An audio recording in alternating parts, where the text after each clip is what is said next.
It's time for To the Max Sports, where we talk about sports. They're just two guys, Max and Drew, in a bar talking all things sports. Well, without the bar.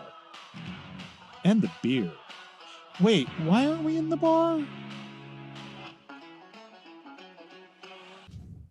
Hello, and welcome to the Max Sports. Y'all know what time it is. It's time for To the Max Sports? To the Max Sports. Is that how that works? How you doing, Brother Bob? I'm doing okay. It's been an interesting week in sports. Week.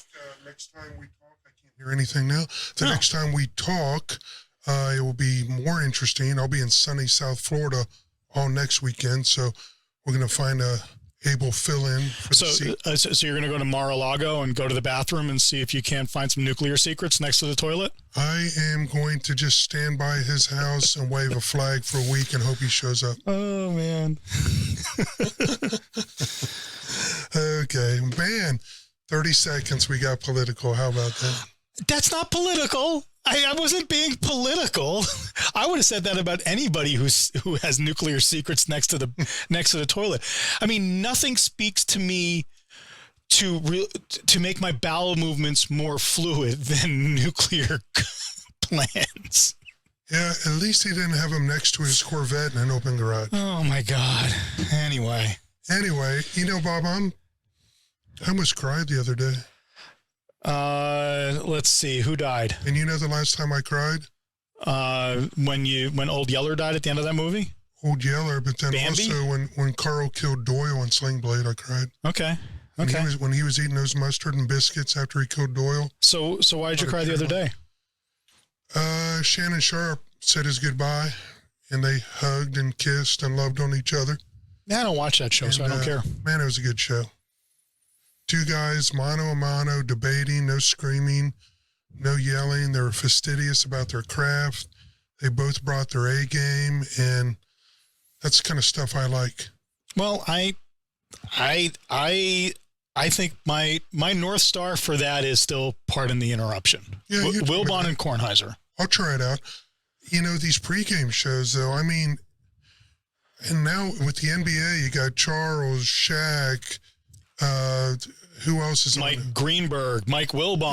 I mean, you could field a basketball team with the number of newscasters they have before and after the game. Same with the football, Bradshaw, Long, a plethora of people. It's like, good Lord, man, can we narrow it down to maybe two people? Maybe if we got 2, 3, but, you know, these football size and NBA size teams are fielding just to talk about the game. You know what I want? You know what I would pay money for? I would pay money for the comms between the producer and the director and all of the talent that's on that table, just to hear the coordination and make sure Terry doesn't overtalk the other guy, and and Greenberg doesn't overtalk Wilbon, and how they're coordinating that. That would be, as a production guy, that would be fascinating to me. And that's why I like 2-man shows.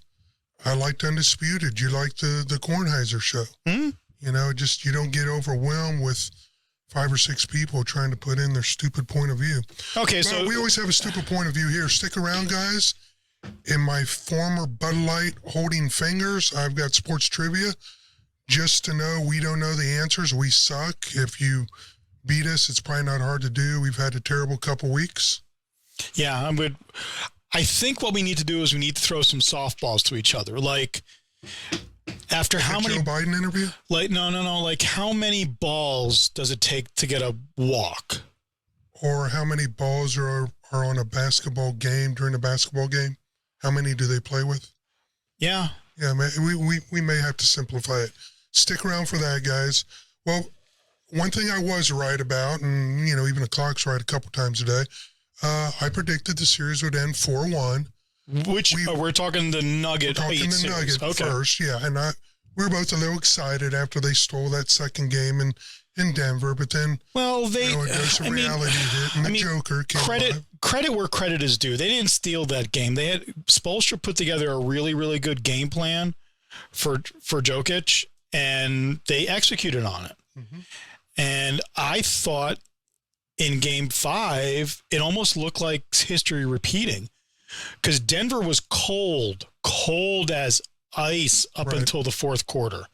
And then they started to come on, and that's where it changed. And Miami didn't have enough of a lead. Didn't capitalize. But man, that game 5, that was physical. Yeah. That was physical. I mean, that was old style NBA there, brother. I expected Vince McMahon to come out of the stands and like do it. Let's get ready to rumble between Jokic and Abayat and yeah, Bam. But I'll tell you what, Jokic, that he does the old Shaq move, and I used to say you could almost call an offensive foul on Shaq 3 out of the 4 times he touches the ball, because he just dips that shoulder like Shaq used to do and just kind of bullies his way in. But, man, it works, man. That guy's just a flat-out stud. And before I heard this, they were talking about the upcoming NBA draft where we're going to get a Frenchman here in San Antonio. And they were talking about the Jokic draft. Jussie Smollett is coming to Juicy? No. Victor. Oh, that guy. Victor. And Victor for victory. Anyway, so I didn't realize that Jokic really didn't start playing organized ball until he was 17 or 18. Didn't know that. Went and played and was basically a fat, slow, couldn't jump, white kid, and almost didn't enter the draft. The Denver Nuggets actually called him up and said, hey, we're going to take you at 41, 42, wherever they were. I think it was 41. Yeah. So stay in the draft. Before he got that phone call, his agent and he were going to pull him out of the draft and wait 1 year.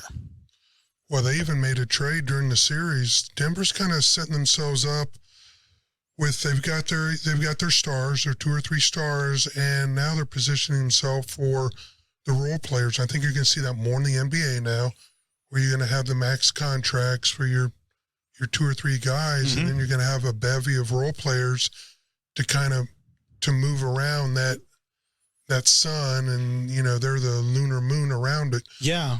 Let's see what happens in the offseason. I mean, everyone's crowning Denver the NBA champions for next year already, so I'll take the field on that bet. I would too. Well, we know one thing's going to happen next week, and that's going to be the Spurs are going to take Victor Wembanyama. It's going to be an interesting draft. Could see a lot of trades up, some trades down. I've heard a lot of talk recently about the 2nd and 3rd picks, the flipping between Scoot and Brandon Miller, about what's going to go on there. Well, if you go with the best player available, and Charlotte has, conceivably their guard right now, but the best player available, I still have to say, is Scoot Henderson. But then you got an instant backcourt logjam with Charlotte, but they make the mistake of always going for need and not the best player available. And a lot of teams are saying they would just make a big mistake by not taking Scoot. But I think it's it's best player available with an eye towards the player they can become. I still feel that Brandon Miller has a high ceiling. And I don't know if Scoot has hit his ceiling or where his ceiling is, but he's much more of a known player to me. Well, you're going to hear it here first. You know who the NBA Rookie of the Year is going to be next year? Victor Wembanyama. Nope. Scoot Henderson. Victor Wembanyama. I'll bet you steak dinner on that. And I love Vic, and I hope he is, but this kid attacks the basket. He's a beast, and I'm talking about Scoot Henderson. And I watched him play against Victor Wembanyama, and he held his own. And typically in the NBA, unless you're one of those big centers like Jokic, the guards are the guys that can really make the most impact on a team. Scoot Henderson will be your league MVP next year. If you think I'm wrong, put a note in the comments. Love to hear it. I will give you the field. I'm taking Victor. I'm going all in on Victor. With the field, then you got to give me like 5-1 odds. Screw you. Screw you. Well, ain't that stupid? My stupid Angel of Empire, my horse didn't even hit the board last week in the Belmont. So should have taken the field there. There is a lot of talk right now about horse racing and where horse racing is, and the fact that we didn't have any Derby horses except for the Derby winner in the Preakness, and then that horse didn't even make it to the Belmont. Yeah. Yeah, I think it's a dying industry, but we'll see what happens. Back to the NBA, you got a lot of guys out there. They're talking about moving Van Vliet the guard from Toronto, solid. I watched him. I don't think the Spurs necessarily need to give up a lot of draft capital to try to trade down to get a guard, which a lot of teams are talking their due. Remember, they got Malik Branham, and we haven't seen his full potential. We got Trey Jones. They may give these kids a year just to see, what they've got. If someone falls to 13 or 14 and they can make a trade with, Toronto or Dallas, and it makes sense. They have capital, or they have cap space. They have draft capital. If something pops up, I think the need is more along, and I don't know whether this is something you can do in the draft or you need to do in the free agent market. We're going to need a big 6'11", 6'10", big guy to take that load off Victor. So Victor currently right now in his currently constituted state, 7'5" in socks and weighs 220 pounds. Yeah, we need a banger to help take the load off. Yeah, to allow Victor to play the 4. Allow him to go out. Yeah. But think how he's going to stretch the floor for the other players out there. Yeah. I mean, when you got a 7'5" guy, dropping 4 or 5 threes a game, you got to move your center out there with him. And that's really the floor space he's going to open up is going to be amazing. Yeah, there was some talk as we were heading into the back end of the season about it being positionless basketball these days. Players like Victor are going to make it even more so. Yeah. They really are. Sports is changing. I'm going to talk about football here and the death of the running back before the show's over with. What do you mean the death of the running back? The running back has been a dead thing for years. Well, it's been on life support. I think it's officially dead now, but we'll talk about that. So, I won't be here next week. The draft's Tuesday. Are you going to sit down somewhere? No, it's Thursday. It's the 22nd. It's Tuesday. Okay. Well, I'll be firmly ensconced somewhere in a comfy sports bar chair in Florida with the rest of the Florida men. Florida, seeing what happens. So yeah, it's Thursday. It's 22nd. I was right. I was right. Well, hey, I got my trivia question right. Yeah, it's a trivia question. When's the draft? Conor McGregor. Oh my. Can this douchebag ever get any douchier? Well, I never liked the guy.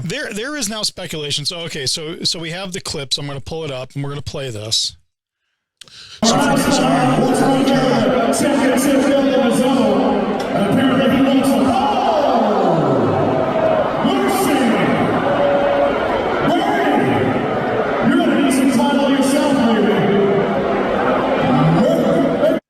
So for those of you that didn't see the video, let me tell you what the audio was. That was Conor McGregor at the Miami Heat game doing a promo skit where he knocks out the Miami Heat mascot. And whoever the PR genius was on that's probably got as many brain cells as Conor McGregor. I don't know, because I was reading some stuff as we were doing pre-show that this was all staged. And now I'm watching it again as to the people coming up and rendering quote unquote aid to the mascot. It's now looking more staged to me. Well, it was a staged skit, but apparently he did the full blown knockout. He didn't whiff the, let up on the swing. That was a staged event. That was supposed to happen. Well, yeah, but going to the hospital wasn't. Well, maybe not. And being concussed. So the idiot looks like he took a full swing and actually dropped the guy, and then to make sure he was out, hit him again while he was on the floor. Yeah, though it doesn't look like the the one where he hits him right as he's laying down is awesome. But as the staff comes up, it doesn't look like they're all that concerned. So the guy's in a mask. You don't know how bloody his face is. Yeah. But what a stupid skit, man. Well, yeah. How do you expect Conor McGregor to not do Conor McGregor things? Yeah. How much would it take you to put on a mascot suit and stand at center court and get hit by Conor McGregor? A lot. A lot. Because you know it's going to hurt. Not enough. It's going to hurt. He had a bad week. Now a girl has filed a sexual assault during one of the games he attended. I don't know if it's the same one. That's called a bad night. Apparently he forced himself on her and kind of drug her into a bathroom. God, I don't know what's going on. We'll see. We'll see about that. Innocent until proven guilty. Yeah, that's true. Kind of like our former president, right? Yep, innocent until proven guilty, except for the photos of the nuclear secrets right next to the toilet. Unless you have actual evidence and whistleblower knowledge of a $5 million transfer to your son, but yeah, well, that's a different family. Okay, so did you watch We it? can't help ourselves. Hey, pretty soon we're going to be doing a political debate. What do we name it? Okay. To the max politics? I don't know. Down in the swamp. Down in the swamp. Down in the swamp doing swampy things. Football. Death of the running back, really? Well, you've actually called it for a long time. It's not so much death of the running back. I don't see them as except when you get a generational talent like a Derrick Henry, that they are just interchangeable gears in the machine. I mean, when you're releasing Dalvin Cook, the third best running back in the last 4 years, that's telling you, hey man, we can find guys on the cheap. You played football when you were a kid, and when I say football, myself included, I'm talking backyard neighborhood kids. Okay. The NFL has become backyard neighborhood football. We didn't have a running back there. You had a kid that played quarterback. You had three guys, one steamboat, two steamboat, three steamboat, three guys kind of hold them off, and five wide receivers. And that's literally what the NFL's coming to. Wait. Hold on a second. Did you use steamboat because you couldn't say Mississippi? Yes, I can't say Mississippi. Okay, there we go. You were bearing the lead on that one. But in the comments, did you say Mississippi or steamboat? We did say both. So, I mean, you're right to a certain extent, but I think it's a lot of the analytics where it makes better sense to go downfield. And this is now the modern West Coast offense. It's passing as a running attack. Well, you think about it, and I've never done this op-ed research. I'm sure someone has. But think about it. Probably for every 8 throws a quarterback makes, there's going to be at least one penalty on the defense, be it holding, the defensive back holding, maybe they didn't give him the 5-yard spacing, the illegal contact, or the stupid interference call where they move it to the spot of the foul. So why not just turn into a all passing league, knowing, hey, if I don't complete the pass, more than likely I'm going to get some kind of penalty call. But you look at offenses that are performing at a very, very complex and efficient manner, a la my boys. They don't really have a true running back who's just going to go up, who's going to run it down your throat. They have a myriad of attack options, right? And using passing as a running attack. And I think your running back, forgot his name, the white boy, for San Francisco. Oh God, how could we forget his name? Anyway, really talented. Wow. Yeah, okay. they use him as that option. He's as good a receiver as he is. Oh, Christian McCaffrey. So, but I don't classify him as a running back. But he's a running back. He's listed as a running back. Fine.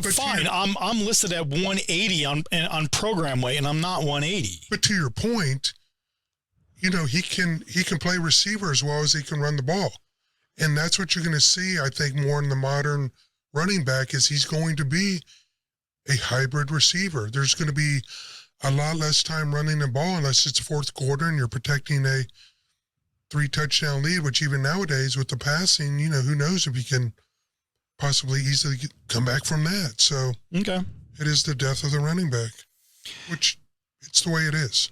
So talking about deaths, how about that Live PGA merger, alliance, partnership, whatever the hell it is? Well, can we talk about one other football death before we move on to that? Okay. Staying with the football team? Absolutely. You ever hear of a guy named Homer Jones? No, I know Homer Simpson. So who do you think leads the league all time in yards per catch? Homer Jones? Homer Jones. He was the first guy to spike the football. I just read about this before we went on the air. Played for the Giants and the Browns in the late 60s. A kind of interesting guy. Okay. First guy to spike the ball and still leads the league in per yards per catch, 22.3 yards per catch. Passed away yesterday. We try to give you everything you don't know here on To the Max Sports. Do you know what his nickname was? I don't. I know because I'm looking at Wikipedia. That's okay. The Spike. The Spike. The Spike. First guy to spike the football. I never knew that. Good for him. Good for him. Yeah, that's pretty cool. So, we can get briefly into Liv. We kind of beat up that dead horse last week, but My God, I mean, not even talking about Liv. Did you see the putt to win the playoff? I missed it. An 82-foot 6-inch or something eagle putt from this kid that nobody knows of unless you follow golf, and Tommy Fleetwood is getting ready to hit a birdie putt to whatever, and he hits this thing. And then, I need to pull this up for you. While you're doing that, I saw in the U.S. Open today, there were 2 rounds of 62, which is freaking insane. I'm telling you, in golf, you have to have more dog legs and recreate some courses where these guys just can't take driver and blast it 400 yards. That's the game. But you gotta, golf's got to get more creative with their off the tee box shots. Yeah, I mean, though, if you're going to be playing at a course in LA, the course is going to be small just because of the real estate. Then you got to step over all the homeless to get. Oh, there we go. Some guy defecating on the green. Okay, so here. Fertilizer. So this happened after the celebration.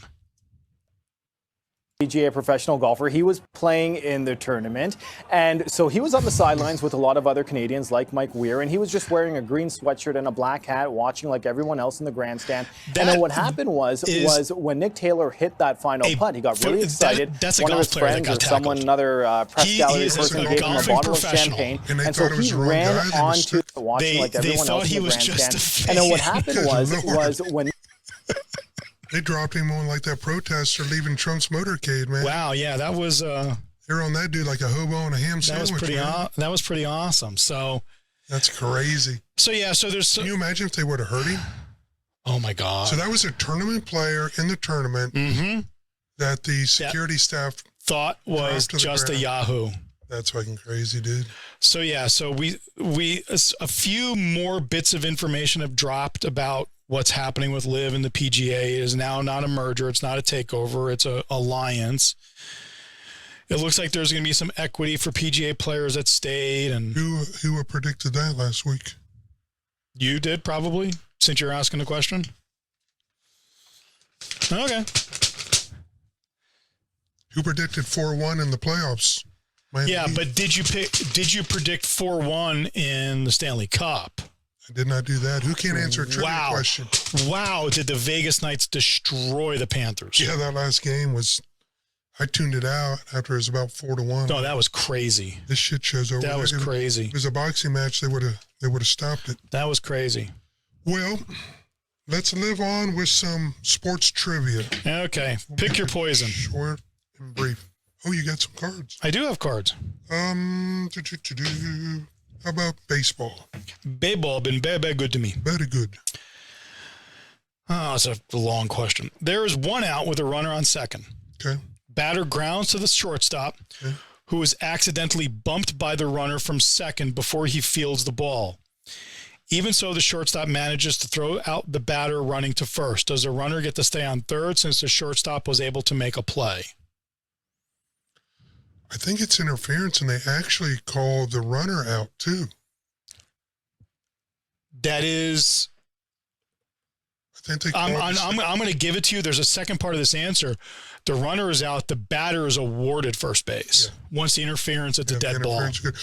75 World Series, that happened. Ed Armbrister, big controversy, and he actually did interfere with the catcher at the time, Skrimsky, I believe it was, and in today's replay, he would have been out. I can't remember the exact circumstances. Yeah, a Yankee stole home plate last night in a game against the Mets. That hasn't happened in a hot minute. No. That's pretty cool. Yeah. Okay, so I got that right. Wow. Okay, so give me golf. Live golf or pro PGA golf? Well, live golf, which means the question will be 3/4 as long as a normal question. Who sponsors live golf? The Public Investment Fund, run by Yasser, and I forget how you pronounce his last name. I can't remember either. It's Al Manayaman and... So here we go, pro golf. Okay. John takes a practice swing in a water hazard without grounding his club. By the way, that reminds me, God, I forgot about it. Someday we'll pull the video. Did you watch the dude a couple weeks ago that went into the creek after his ball sank into the mud? This was a pro player. And literally it was like quicksand. He's up to his waist. No, I didn't. Just covered. Then he has to take off his shirt. No, I didn't. And oh my God. Oh, I did see the aftermath, not the my falling God. in. And I actually did that one time playing golf, and that sucked. But it was hilarious. That was a bad choice. Okay. Enough of that. John takes a practice swing in a water hazard without grounding his club, which is correct. Can't ground your club. However, during his practice swing, his club makes contact with some tall grass in the hazard.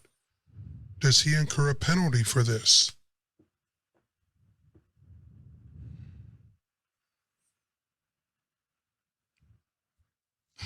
I want to say yes, so I'm going to say yes.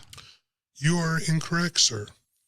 He wasn't addressing the ball, which practice swing you can clip anything in the hazard. I mean, how does a golf ball identify itself? How do you address it, sir, ma'am? Well, this happened one time. I think Jeff may have called me out on it. I was in a hazard. I took a practice swing, which was legit, but the branch broke off. That was, and so that I improved my swing. You improved your situation. Yeah. So Okay. I incurred a penalty. But hitting the grass, I didn't improve my situation. Jeff probably beat me again. Coming after you, Jeff.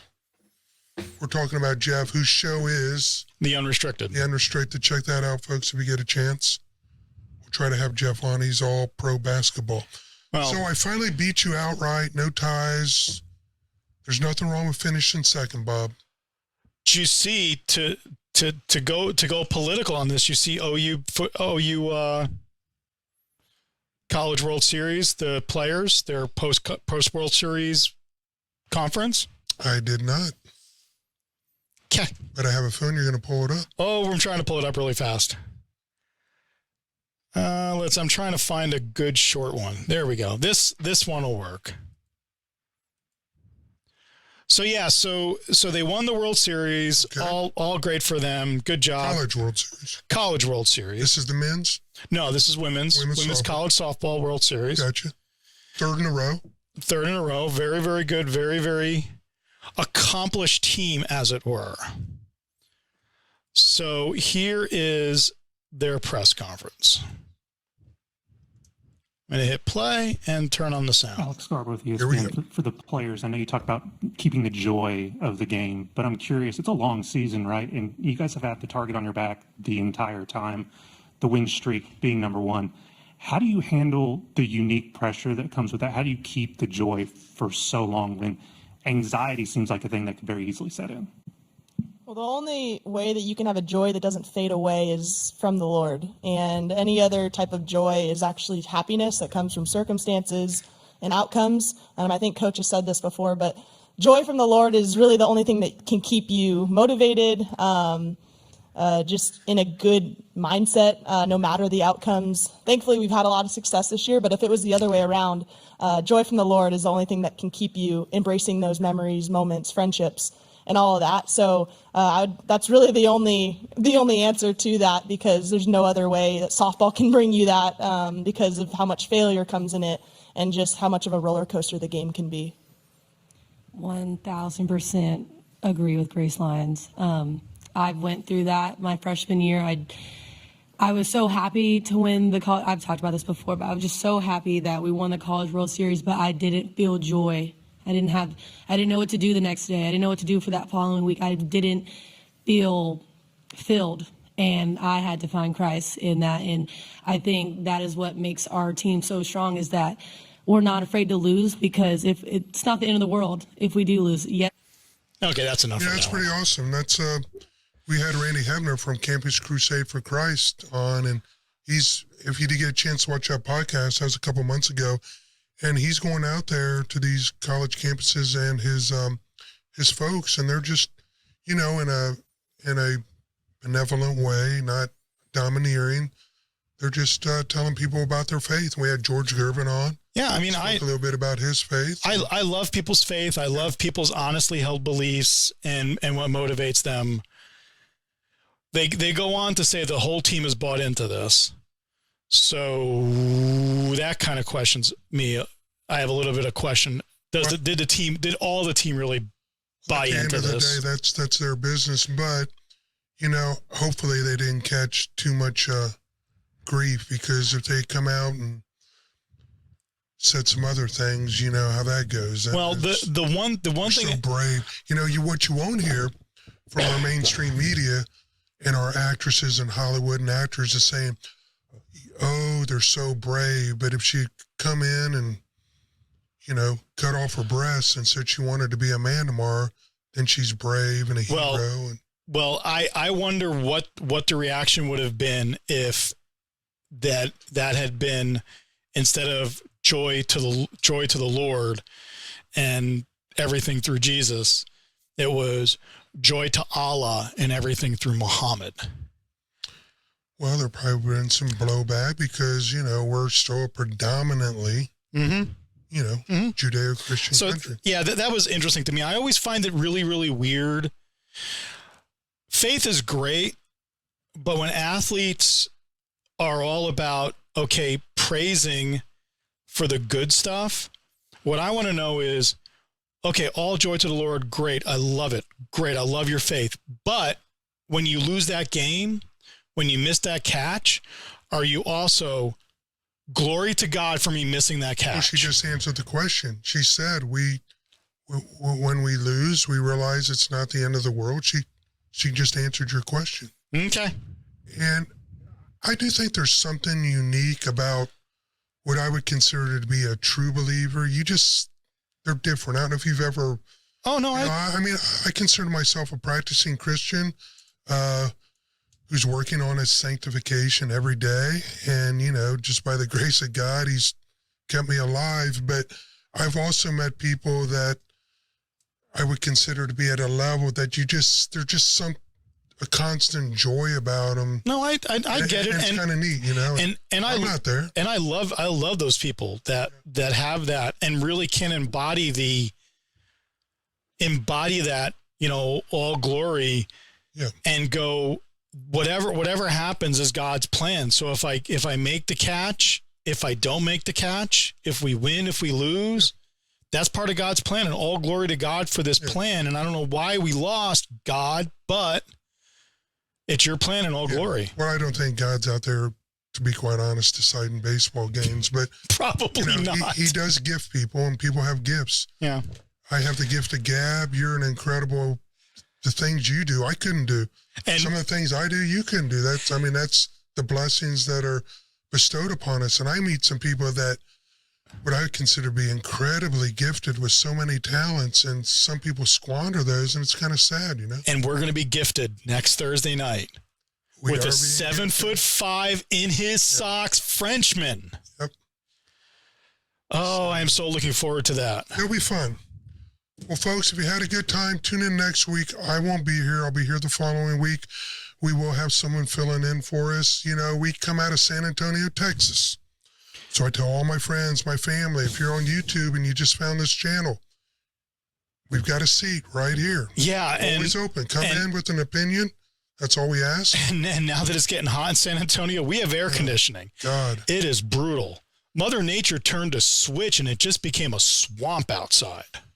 If you really don't want to go to hell, just step outside today and you'll be like, no.